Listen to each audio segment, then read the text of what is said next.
Everyone, welcome to my YouTube channel pi classes by Monika. आज आप लोगों को दो इम्पॉर्टेंट थ्योरम करा रहे हैं, तो चलिए स्टार्ट करते हैं थ्योरम्स। तो देखिए, आप लोगों ने इतने सारे क्वेश्चंस किए आप लोगों ने ग्रुप के।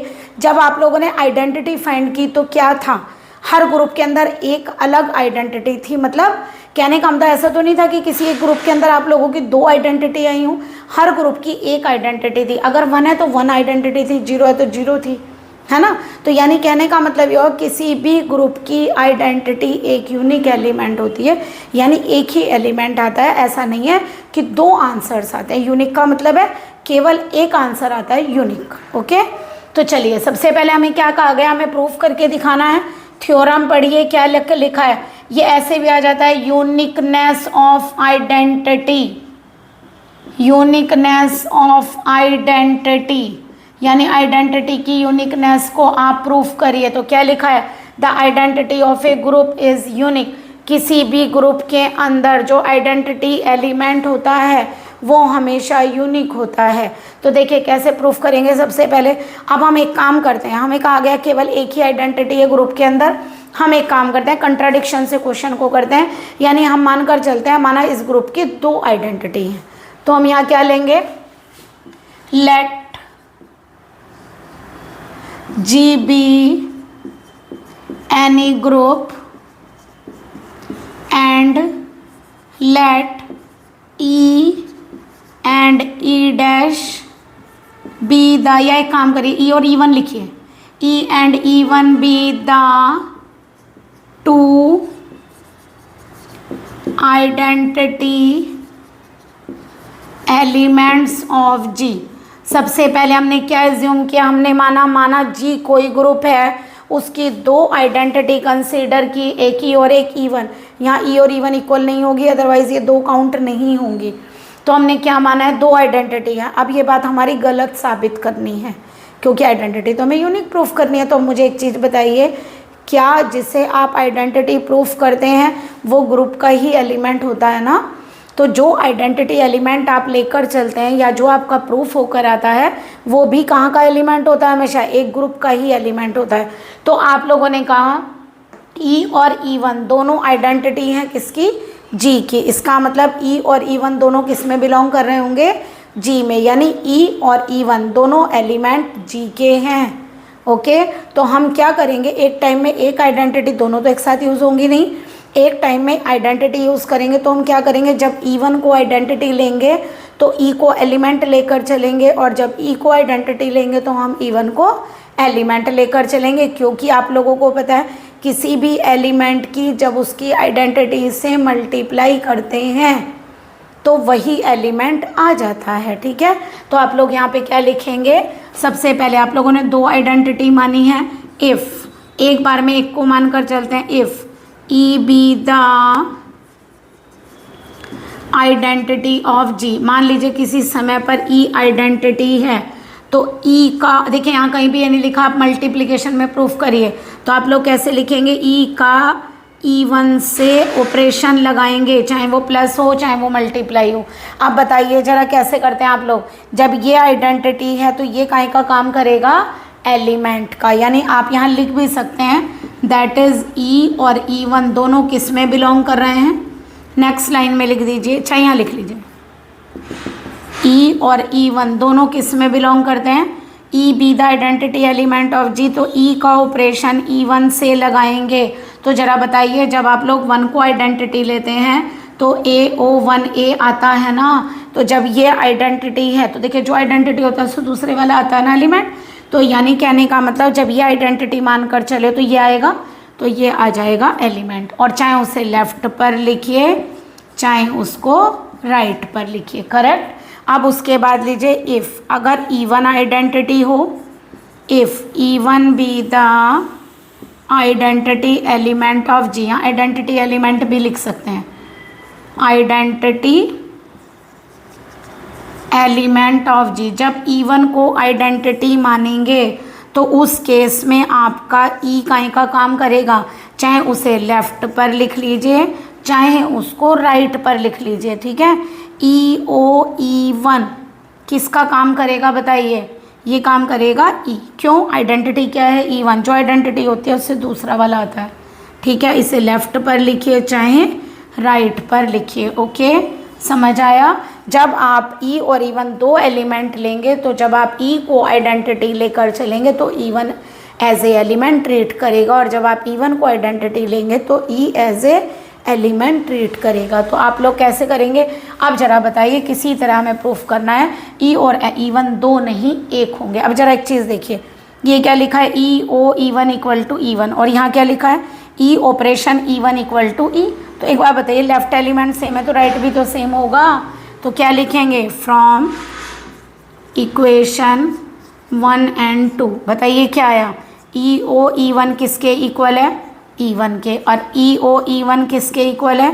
ई के। तो एस जब इसका लेफ्ट एलिमेंट सेम है तो राइट एलिमेंट भी तो सेम होगा। तो इसका मतलब हम क्या लिख सकते हैं? नेक्स्ट लाइन में लिखेंगे वैसे आप लोग। हैंस क्या प्रूफ हो गया? Left element same then right is also same. तो ई इक्वल टू क्या हो गया? E1। इसका मतलब जो आप मानकर चले हैं कि दो आइडेंटिटी होती हैं वो कंट्राडिक्ट हो गई हमारी बात। तो क्या प्रूफ हुआ? Hence the identity element of a group is unique. तो क्या लिखेंगे? Hence the identity element of a group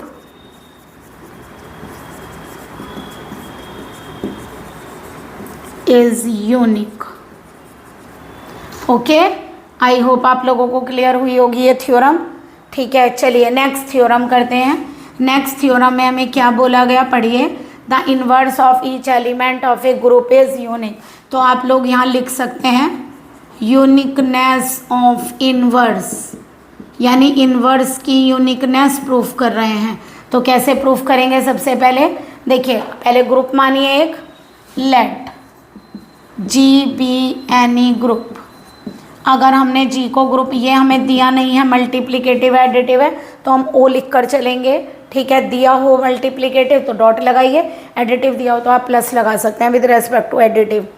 ठीक है, अब एक काम करते हैं, let G be any group. सबसे पहले दो एलिमेंट कंसीडर करिए, ए और बी दो एलिमेंट। पहले एक एलिमेंट कंसीडर करिए, इनवर्स दो लेने हैं ना।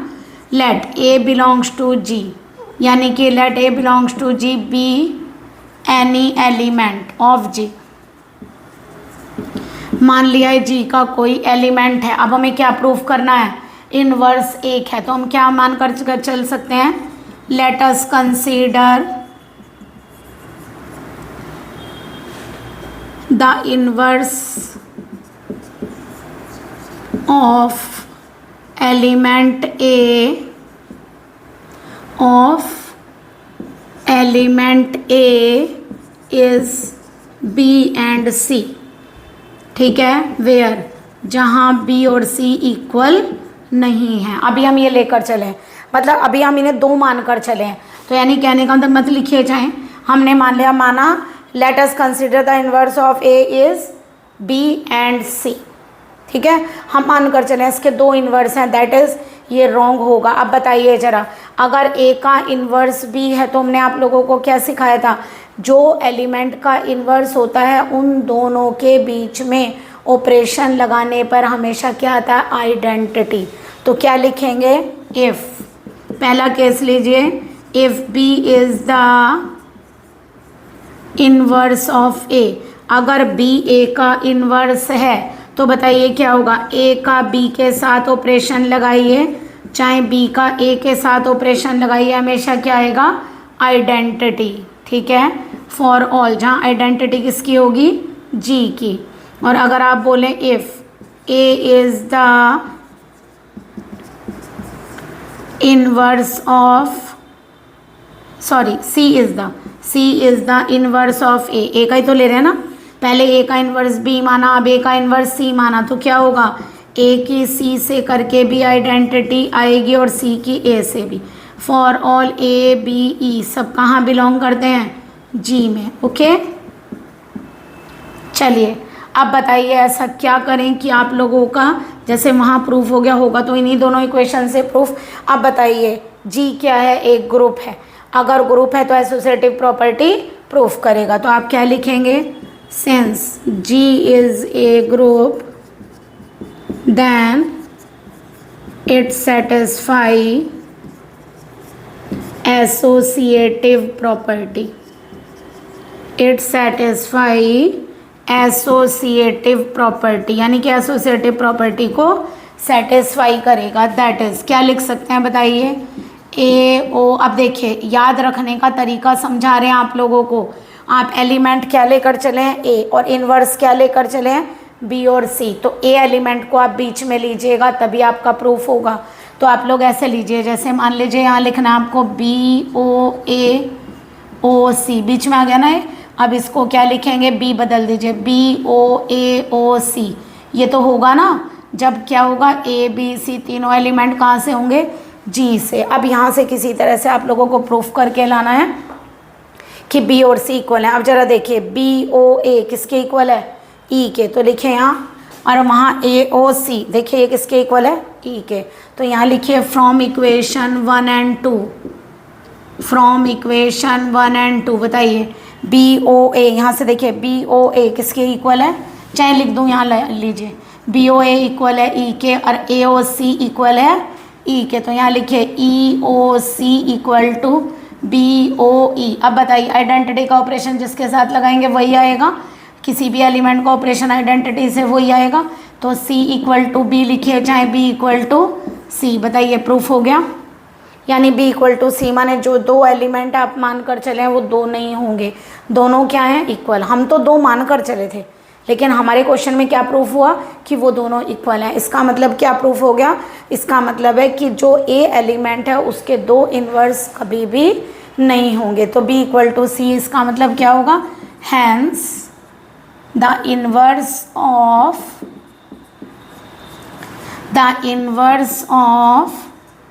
each element of a group is unique। वो इसलिए लिया ऑपरेशन से, और हमें दिया नहीं था एडिटिव में प्रूफ करना है कि मल्टीप्लिकेटिव में प्रूफ करना है। आई होप आप लोगों को दोनों थ्योरम समझ में आई होंगी। मोस्ट इम्पॉर्टेंट थ्योरम है। और देखिए हम आप लोगों को पहले मोस्ट थ्योरम कराएंगे ताकि आप लोगों का इंटरेस्ट भी बने और आप लोग अच्छे से क्वेश्चन कर भी पाएँ थ्योरम वगैरह। तो देखिए मोस्ट इम्पॉर्टेंट थ्योरम है आपको करनी है, और अभी 2-3 और मोस्ट थ्योरम है जो हम आप लोगों को नेक्स्ट लेक्चर में कराएंगे परमुटेशन शुरू करने से पहले।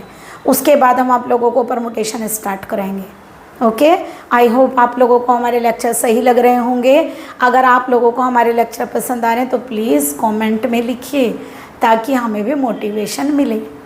Okay, please like and subscribe my channel. Good day and take care.